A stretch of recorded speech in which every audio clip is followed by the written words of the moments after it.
భక్తమాణిక్యమా మహల్సాపతి అందుకో సాయి భక్త జననీ రాజనం.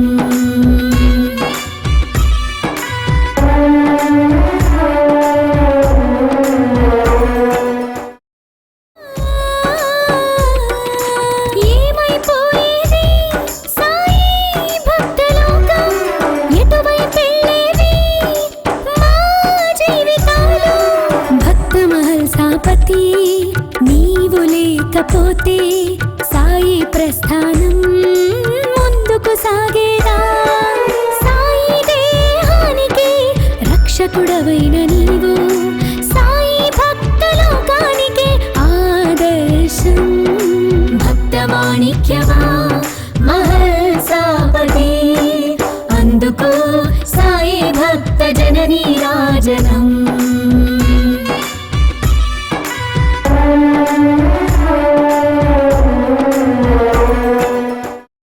మనందరం కూడా ఏదో ఒక కారణం చేత సద్గురువును చేరుకుంటాం.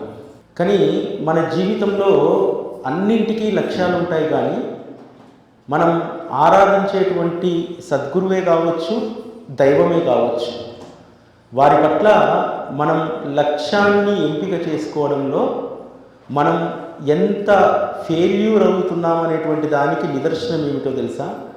ఈరోజు మనందరం కూడా తలుచుకోవాల్సినటువంటి భక్త మహల్సాపతి జీవితం. భక్త మహల్సాపతి బాబాను చూడగానే ఒక లక్ష్యాన్ని ఎంచేసుకున్నాడు. చూస్తూనే ఏ లక్ష్యాన్ని ఎంచుకున్నాడు?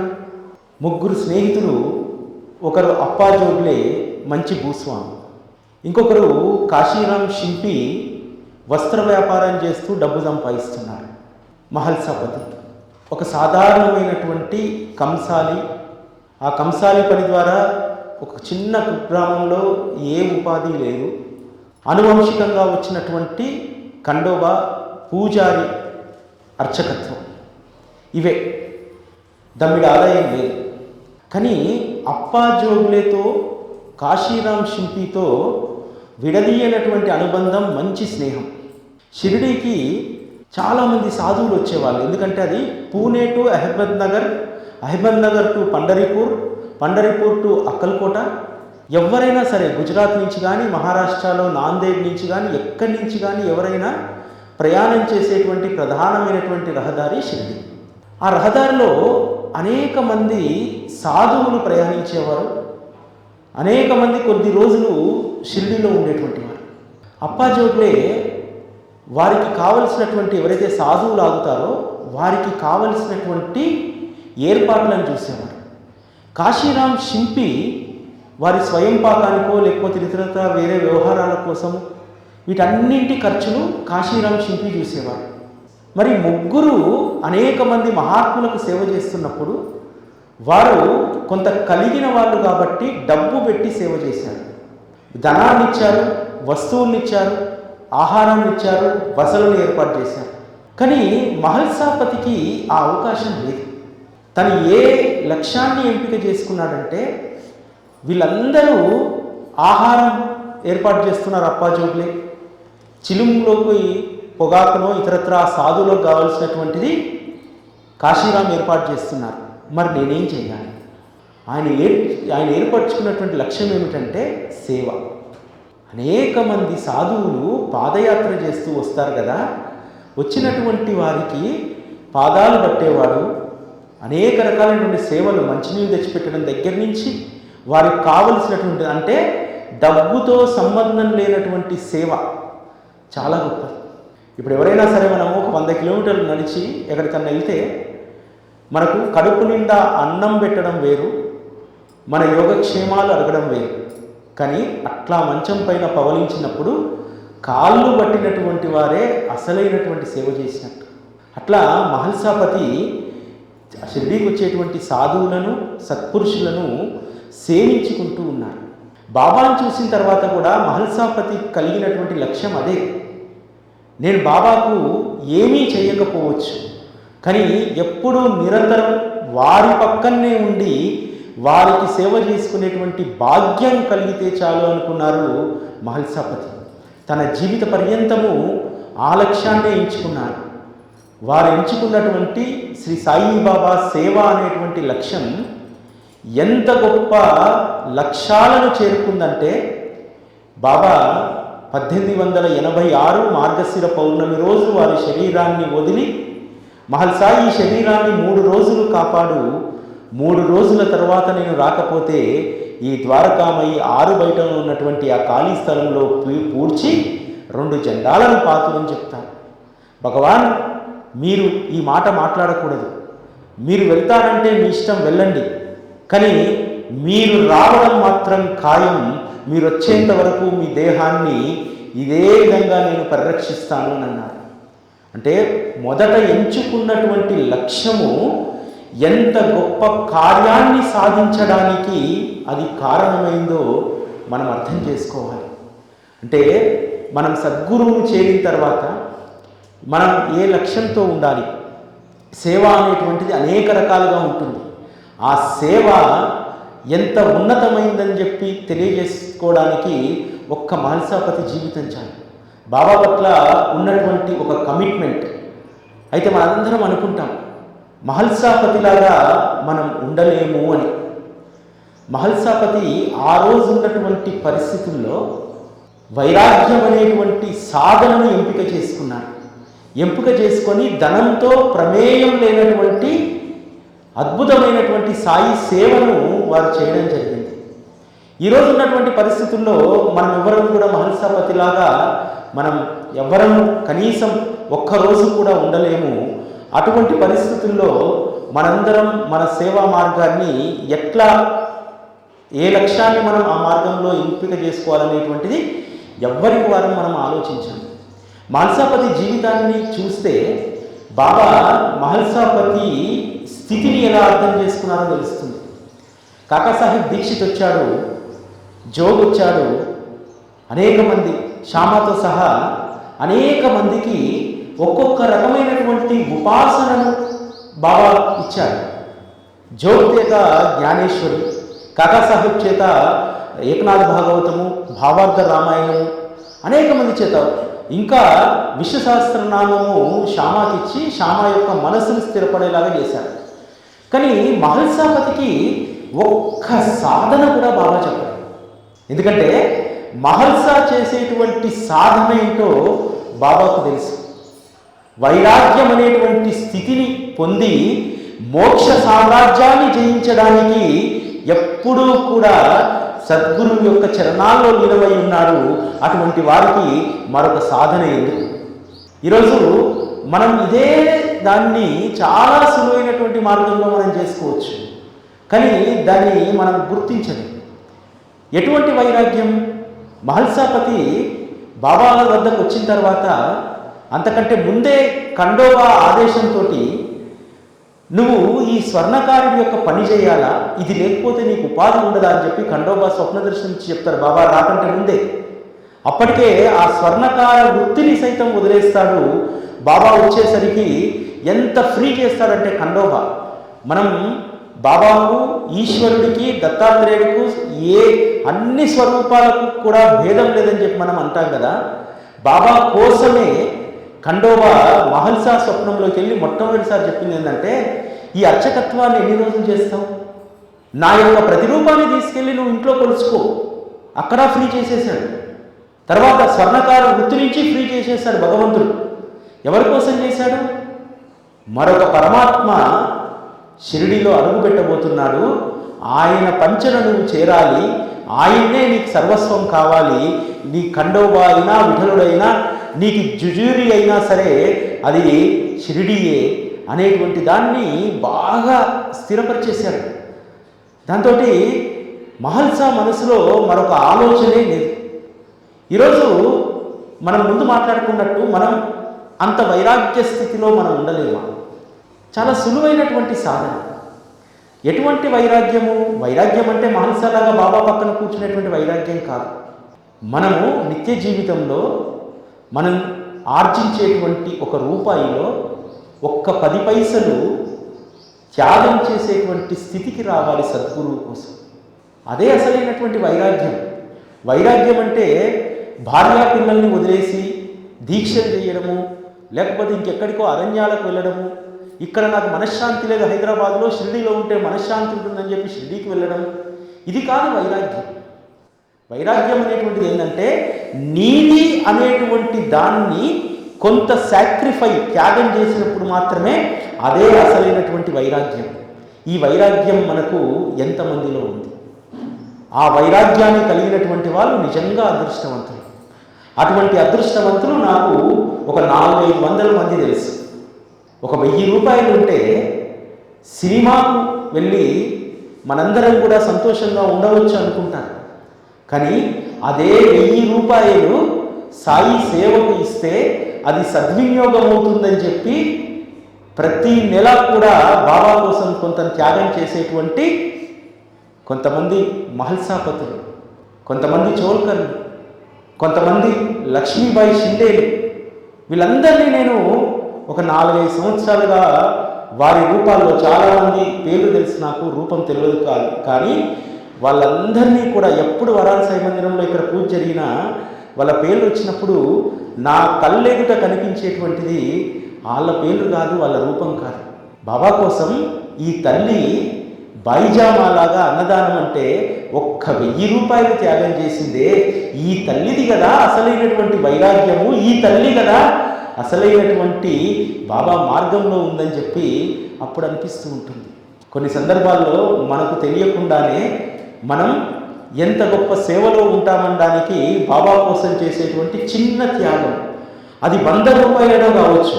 ఆ 100 రూపాయలు బాబా గుడికొచ్చి హుండీలో వేశామంటే ఆ త్యాగం చాలా గొప్పది. దాన్ని బట్టి మనం ఏమర్థం చేసుకోవాలంటే సద్గురువు మనల్ని సరైనటువంటి మార్గంలో నడిపించడానికి దారి వేస్తున్నాడు. ఆ దారిలో నేను సక్రమంగా జరగాలి, మళ్ళీ అటు ఇటు వెళ్ళకూడదు అని చెప్పి మహల్సాపతి అదే నిర్ణయించుకున్నాడు. బాబాను చూసినటువంటి తొలి రోజే 16 ఏళ్ల బాలుడిగా బాబాను చూశాడు. బాబా కండోబా పూనినటువంటి వ్యక్తి అది మహల్సానే. మహల్సా అక్కడ వేప చెట్టు కింద తవ్వియడంతో మళ్ళీ 4 సంవత్సరాలు ఎక్కడెక్కడో తిరిగి మళ్ళీ షిరిడీకి వస్తాడు. వచ్చినటువంటి మహల్సాకు బాబా ఇచ్చినటువంటి గొప్ప అదృష్టం ఏమిటి? ఈరోజు మనందరం సాయి సాయి అని పిలుచుకునేటువంటి ఆ నామం ఎవరి నోటి నుండి తొలిసారి వచ్చింది? మహల్సా నోటి నుండే కదా. అంతేకాదు ఈరోజు బాబాకు అద్భుతంగా మనం హారతులు చేసుకుంటున్నాం, అనేక కార్యక్రమాలు చేసుకుంటున్నాం. బాబా తొలి రోజుల్లో ఒక్క మహల్సాపతిని తప్ప ఎవరిని పూజకు అనుమతించేటువంటి వారు కాదు. ఒకసారి నానాసాహెబ్ డేంగ్లే పెద్ద పెద్ద పూల బుట్టలు తీసుకొని నీమ్గావ్ నుంచి ఒక అర్చకుని తీసుకొని బాబాకు పండ్లు పొలాలు తీసుకొని ద్వారకామాయికి వస్తాడు. వచ్చి బాబా కూర్చోండి, మీకు నేను పూజ చేసుకోవాలి, నా సోదరుడికి అనేక సంవత్సరాలుగా సంతానం లేదు, సంతానం కలిగింది, అందుకు కృతజ్ఞతగా నీకు పూజ చేసుకుంటాను అంటాడు. బాబా ఒప్పుకోడు. నేను అసలు పూజ కూర్చోను, ఆ స్తంభానికి చేసుకో పూజ. ఈ ద్వారకామాయి తల్లి నీ తమ్ముడికి బిడ్డను అనుగ్రహించింది అని చెప్పి అంత గొప్ప శ్రీమంతులు వస్తే తొలినాళ్ళలో ఒప్పుకోలే బాబా. కానీ మహల్సాపతి కండోబా ఆలయంలో పూజ చేసి ద్వారకామాయికి రాగానే బాబా ఆసనం వేసుకొని కూర్చునేటువంటి వారు. ఒక్క మహల్సాపతికే ఆ అవకాశాన్ని తొలినాళ్ళలో బాబా ఇచ్చారు. అంటే నామకరణం చేసేటువంటి అదృష్టం మహల్సాకు దక్కింది, తొలి పూజ చేసేటువంటి అదృష్టం మహల్సాకు దక్కింది. ఇంకొకటి ఎంత అద్భుతమైనటువంటి సందర్భం అంటే బాబా రెండోసారి షిరిడీకి వచ్చినప్పుడు ఇక్కడ బాగుంది కండవ్వాలో, ఇక్కడనే ఉండిపోతా, నాకు ఇక్కడ ప్రశాంతంగా ఉంది అంటే, లేదు బాబా మీకు ఒక మంచి ఆవాసాన్ని తీసుకొస్తా అని చెప్పి చూపెడతా అని చెప్పి ఆ పాడుపడ్డ మసీదుని బాబాకు ఆవాసంగా చూపెట్టాడు. అంటే ఒక రకంగా చెప్పాలంటే నామకరణం అయిపోయింది, పూజ అయిపోయింది, ఆ తర్వాత పట్టాభిషేకాన్ని చేసింది కూడా సాయి మహారాజ్ మహల్సాపతే. తీసుకొచ్చి కూర్చోబెట్టారు, పట్టాభిషేకం చేశారు సాయి మహారాజ్. ఈరోజు ఆ రోజు పాడుపడ్డటువంటి మసీదే బాబా ద్వారకామయ్యగా నామకరణం చేశాడు. ఆ ద్వారకామయ్యే ఈరోజు బాబాకు రాజసౌధంగా నిలిచింది. మా సమాధి మందిరం, అంత అద్భుతమైనటువంటి పాలరాతి మందిరం మరలా బాబాకు బూటి నిర్మించడం జరిగింది. అట్లా మహల్సాపతి ఈ మూడింటితో పాటు ఇంకొక లోక కళ్యాణం కోసం మహల్సాపతి లేకపోతే ఈరోజు ఈ లోక కళ్యాణం లేదు. సాయిబాబా అనేటువంటి మహత్తు లేదు. సాయిబాబా మహాసమాధికి 32 సంవత్సరాల ముందు, అంటే 138 సంవత్సరాల క్రితం ఈ రోజుకు 3 రోజుల పాటు బాబా దేహాన్ని రక్షించి సాయి అనేటువంటి మహత్తుని ఈరోజు మనం అందరం అనుభవించడానికి ప్రధానమైనటువంటి కారణం. అంటే బాబా ప్రస్థానంలో ఒక బక్కపలచటి మనిషి, ఒక నిరుపేద స్వర్ణకారుడు కంసాలి పని కూడా వదిలేసి ఇంట్లో ఒక్క పూట తింటే 3 పూటలు పస్తులుండేటువంటి స్థితిలో ఉన్నటువంటి కుటుంబాన్ని కూడా లెక్క చేయకుండా అన్నింటినీ బాబానే చూసుకుంటారనేటువంటి లక్ష్యం, విధి అనుసారం కర్మానుసారం ఏది జరగాల్సి ఉంటే అదే జరుగుతుందని చెప్పి విధిని కర్మను మాత్రమే నమ్మి సద్గురు పాదాల చెంత ఉన్నటువంటి ఆ బక్కపలచటి మనిషి ఈరోజు మనకు ఆదర్శప్రాయం. ఎందుకంటే ఆయన లేకపోతే ఈరోజు మనం అనుభవించేటువంటి సాయి అనేటువంటి ఈ మధురిమ లేదు. అందరి మహాత్ముల్లాగానే, కొన్ని వేల మంది మహాత్ముల్లాగానే బాబా కూడా ఒక మహాత్ముడు ద్వారకామయ్య 6 బయట ఓ సమాధి ఉండేది. కనీసం దాన్ని మనం కన్నెత్తి చూడడానికి కూడా షిర్డీకి వెళ్ళకపోయేటువంటి వాళ్ళు. ఈరోజు షిర్డీకి వెళ్తున్నామంటే బాబా మహత్తు ఇప్పటి వరకు వ్యాపించిందంటే వారి 72 గంటల సమాధి సమయంలో మహల్సాపతి చూపినటువంటి తెగువ. మహల్సాపతికి బాబా ఏమిచ్చాడు, ఎంత గొప్ప వైరాగ్య స్థితిని మహల్సాపతికి ఇచ్చాడంటే, బాబా 1918 అక్టోబర్ 15వ తేదీ రోజు వారు మహాసమాధి తీసుకున్నారు. మహాసమాధి సందర్భంగా అందరూ అన్ని పనులలో ఉన్నారు. కాకాసాహెబ్ దీక్షిత్ లాంటి వాళ్ళు ఏంది, అక్కడ వివాదం చెలరేగుతుంది, బూటీవాడలో పెట్టాలా ఇంకో దగ్గర పెట్టాలా అని చెప్పి రామచంద్ర కోతేపాటిలు, కాకాసాహెబ్ దీక్షిత్, నానాసాహెబ్ చందోర్కర్ వీళ్ళందరూ కూడా ఎవరెవరి పోరాటాల్లో ఎవరెవరి దాంట్లో వాళ్ళందరూ ఉన్నారు. ఒక్క మహల్సాపతి మాత్రము ద్వారకామయిలో నిశ్చింతగా కూర్చొని ఉన్నారు. ఎందుకోసం? మహల్సాపతి బాబా యొక్క తత్వాన్ని పరిపూర్ణంగా అర్థం చేసుకున్నాడు. మనం గొడవ చేసినా, యాగి చేసినా, ఏమి చేసినా ఆయన ఇష్ట ప్రకారమే అది జరుగుతుంది తప్ప, మనం యాగి చేసినంత మాత్రాన, గొడవ పడ్డంత మాత్రాన, వాదనకు పోయినంత మాత్రాన అది ఏమీ జరగదు అనేటువంటి దాన్ని బలంగా నమ్మినటువంటి వ్యక్తి మహల్సాపతి మౌనంగా ఉండిపోయారు. సచ్చరికలో హేమాడ్మంతో ఒక అద్భుతమైనటువంటి మాట రాస్తారు బాబా మహాసమాధి ప్రస్థానంలో. భావిక భక్తులు, అమాయకమైనటువంటి జనులు గుండెలు బాదుకుంటూ బాబా లేరని రోధిస్తున్నారు, జ్ఞానులు మాత్రం మౌనంగా ఉన్నారంటారు. ఆ జ్ఞాని శ్రీ మహల్సాపతి. అట్లా బాబా పట్ల ఒక గొప్ప సాధికారిత సాధించినటువంటి వ్యక్తి. ఎందుకు అంత మౌనంగా ఉండగలిగాడు? ఎందుకు బాబా నిర్ణయం ప్రకారమే జరుగుతుందని చెప్పంటే, బాబా ఏం చేసేవాడంటే, అప్పుడప్పుడు బాబా ఏదైనా నిర్ణయం తీసుకోవాలంటే మహల్సాపతిని అడిగేవారు. ఒకసారి నానాసాహెబ్ చందోర్కర్ వచ్చి, బాబా ఈ ద్వారకామయి పూర్తిగా గుంతలుగా ఉంది, దీన్ని నేను పునర్నిర్మిస్తాను, మీరు అనుమతి ఇవ్వాలని అంటాడు. బాబా ససేమిరా అంటాడు. కానీ నానాసాహెబ్ అప్పట్లోనే కలెక్టర్ కార్యదర్శి, గొప్ప సంపన్నుడు, పలుకుబడి ఉన్నటువంటి వ్యక్తి. నానాసాహెబ్కు బాబా వద్దు అని అంటే అదొక అవమానంగా తీసుకున్నాడు. తీసుకొని మసీదు బయట నిలబడి ఉన్నాడు చాలాసేపు. ఉంటే లోపల ఉన్నటువంటి మహల్సా తోటి బాబా సంభాషణ జరుగుతూ ఉంది. మహల్సా, బయట ఉన్నటువంటి ఈ నాన్న ఈ మసీదును పడగొట్టి కొత్త భవనాన్ని కడతా అంటున్నాడు. అసలు కొత్త భవనం నిర్మించడం మనకు అవసరం అంటావా? ఉన్న దాంట్లోనే సర్దుకుంటే బాగుండదా? ఎందుకు మనకు కొత్త భవనం అని అంటాడు. అంటే అక్కడ బాబా క్లియర్గా తన నిర్ణయం చెప్పేశాడు, కొత్త భవనానికి నా అంగీకారం అస్సలు లభించదు, ఉండదు అని చెప్పి. అప్పుడు మహల్సాపతి ఎంత తెలివిగా సమాధానం చెప్తాడంటే, అవును బాబా, మనకు కొత్తది ఎందుకు, ఉన్నదాన్ని బాగు చేసుకుంటే చాలదా? ఇది బాగుంది, బేసిక్ భగత్, మంచి మాట చెప్పావు, దీన్ని బాగు చేసుకుందాం అని అంటాడు. దాంతో నానాసాహెబ్ చందోర్కర్ మసీదు పునరుద్ధరణ పనులు ప్రారంభిస్తారు. ఆయనకి ఏముండే, పునర్నిర్మిద్దామని ఉండే. బాబా మాత్రం పునరుద్ధరణ పనులకు అనుమతిచ్చారు. చాలా సందర్భాల్లో బాబా ఎవ్వరి మాట విననప్పుడు ఒక్క మహల్సా మాట మాత్రమే వింటారనేటువంటిది అనేక మంది ఆ రోజు చెప్పేవారు. ద్వారకామయిలో బాబా, మహల్సా, తాత్యా ఈ ముగ్గురు నిద్రించేటువంటి వారు. కానీ చావుడి ఉత్సవం ప్రారంభమైన నాటికి తాత్యా ఇంటికి వెళ్ళడం, పెళ్లి కావడం, సంసారం, వ్యవహారంలో ఉన్నారు. చావుడి దగ్గర ప్రతిరోజు ఉత్సవం అయిపోయిన తర్వాత ఇద్దరే పడుకునేటువంటి వారు. ఒకరోజు కనీత్కర్ అనేటువంటి భక్తుడు అసలు రాత్రంతా వీళ్ళిద్దరు ఏం చేస్తారో చూద్దామని చెప్పి తెర వేసిన తర్వాత చావుడి మెట్ల కింద కూర్చొని ఉంటాడు. ఉండి వాళ్ళ సంభాషణ విందామనుకుంటాడు.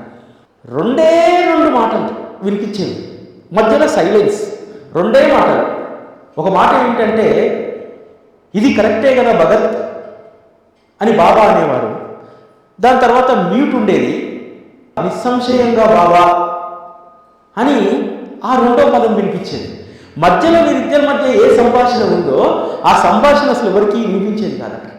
అంటే ఎంత గొప్ప అనుబంధాన్ని, అదొక దైవిక సంబంధం అంటారు. మహల్సాకు బాబాకు ఉన్నటువంటిది ఒక మామూలు ఒక భక్తుడికి భగవంతుడికి ఉన్నటువంటి సంబంధం కాదు, ఒక దైవిక సంబంధం.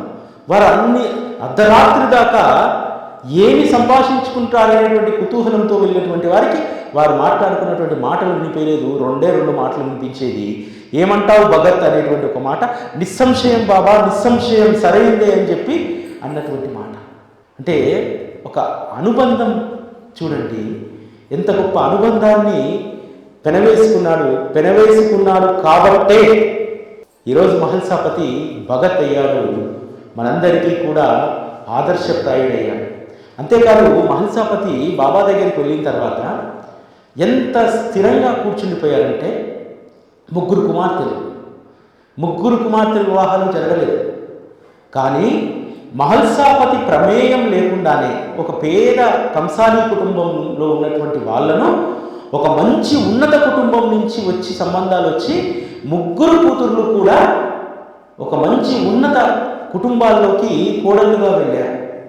మహల్సాపతి తన జీవితం అంతా కూడా సంపాదనకు పెట్టి, తన జీవితం అంతా కూడా సంసారం కోసమే తల్లడిల్లి ఉంటే కనీసం అందులో 10% ఉన్నటువంటి సంబంధాలు కూడా తెచ్చుకోకపోయేవాడు మహల్సాపతి. అంటే ఒకదాన్ని త్యాగం చేస్తే, సమయాన్ని, జీవితాన్ని, సర్వస్వాన్ని బాబా కోసం త్యాగం చేస్తే, బాబా మహల్సాపతి యొక్క కుటుంబాన్ని ఏ విధంగా వారు సంరక్షించారు, ఏ విధంగా సమయానికి అనుకూలంగా ఆ కుటుంబానికి ఏ విధంగా వారు ఆసరా అయ్యారు. ఇది ఒక మహల్సాపతికి మాత్రమే కాదు, మనందరి జీవితాల్లో కూడా మనము పావుగా త్యాగం చేస్తే, పావుగా మనం బాబా కోసం ఖర్చు పెడితే ఆయన కొన్ని 100,000 రెట్ల మేలు మనం చేస్తాం. బాబా ఎవరిని కూడా తన వద్దనే కూర్చోబెట్టుకోవాలి, వీడొక సాధకుడుగా మారిపోవాలి, పూర్తిగా లీనమైపోవాలి భగవంతుల్లో కాదు. ఎవరైతే బాబా దగ్గర చేరారో, ఈవెన్ మహల్సాపతి కూడా, మహల్సాపతి 3 రోజుల సమాధి తర్వాత కూడా బాబాతో పాటే పడుకునేవారు, బాబాతో పాటే ఉండేవారు. అటువంటి మహల్సాపతిని 3 రోజుల సమాధి తర్వాత 2 సంవత్సరాలకు ఇంటికి పంపించారు. మహల్సా, నువ్వు ఇక్కడే పడుకుంటున్నావు, నీ భార్య ఇంటి దగ్గర ఉంది, నీకో కొడుకు కావాలి మహల్సా. ఎందుకంటే ఆ రోజుల్లో ఆడపిల్లలంటే చింతపండు లాంటి వాళ్ళు, మగపిల్లలంటే బెల్లంగడ్డ లాంటి వాళ్ళు అనేటువంటిది ఉండేది. ఆ రోజు 10 మంది ఆడపిల్లలు ఉన్నా సరే ఒక్క వంశోద్ధారకుడి కోసం ఎంతో ప్రయత్నాలు చేసేవారు, అనేక వివాహాలు చేసుకునేవారు ఆ రోజుల్లో. కాబట్టి మహల్సా నీకు కొడుకు కావాలి, ఇంటికి వెళ్ళని చెప్తే మహల్సా వినకపోతే లక్ష్మీబాయిని, కాశీరామ్ శిల్పిని, అప్పాను వీళ్ళందరినీ ఇచ్చి బలవంతంగా ఇంటికి తోలిస్తారు. ఆ తర్వాత సంవత్సరానికి మార్తాండు పుడతాడు. మార్తాండు పుట్టిన తర్వాత మళ్ళీ వచ్చి యథావిధంగా ద్వారకామయిలోనే మహల్సా ఉండిపోయారు. భక్తమాణిక్యమా మహల్సాపతి